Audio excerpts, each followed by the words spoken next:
আদালতের রায় মেনে নিয়ে অবিলম্বে শপথ আয়োজন করতে শেষবারের মতো অনুরোধ জানিয়েছেন বিএনপি নেতা ইঞ্জিনিয়ার ইশরাক হোসেন। বৃহস্পতিবার দুপুরে নগর ভবনে চলমান বিক্ষোভ কর্মসূচিতে উপস্থিত হয়ে তিনি বলেন, মেয়রের দায়িত্ব বুঝিয়ে না দিলে চলমান আন্দোলন আরও বেগবান করা হবে। ইশরাক আরও বলেন, একজন মেয়রকে শপথ পড়াতে ব্যর্থ হয়েছে অন্তর্বর্তী সরকার। আগামী জাতীয় সংসদ নির্বাচনে ৩০০ আসনে নির্বাচিত সদস্যদের শপথ পড়াতে পারবে কিনা তা নিয়ে জনমনে প্রশ্ন উঠেছে। দেখুন মনির হোসেন তপুর রিপোর্ট। ইশরাক হোসেনের শপথ নিয়ে টানাপোড়েনে গত ২ সপ্তাহ ধরে নগর ভবনে চলছে আন্দোলন। পূর্ব নির্ধারিত কর্মসূচির অংশ হিসেবে বৃহস্পতিবার সকাল থেকে বৈরী আবহাওয়ার মধ্যেই নগর ভবনের প্রধান ফটকে অবস্থান নেয় ইশরাক হোসেনের সমর্থকরা। আন্দোলনকারীদের অভিযোগ, মেয়র হিসেবে তাদের নেতা শপথ যাতে না নিতে পারে সেজন্য একটি মহল ষড়যন্ত্র করছে।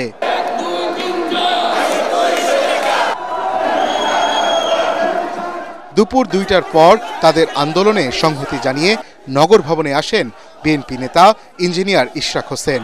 তার উপস্থিতিতে উজ্জীবিত হয় নেতাকর্মীরা। ফুল দিয়ে বরণ করা হয় তাকে।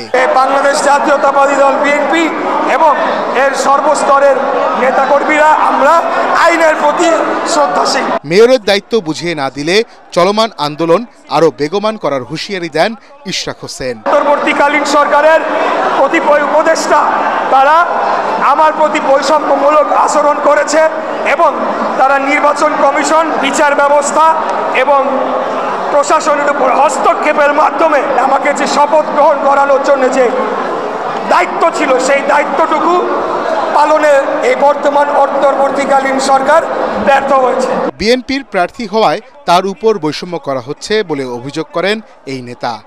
মনির হোসেন তপু, এটিএন বাংলা, ঢাকা।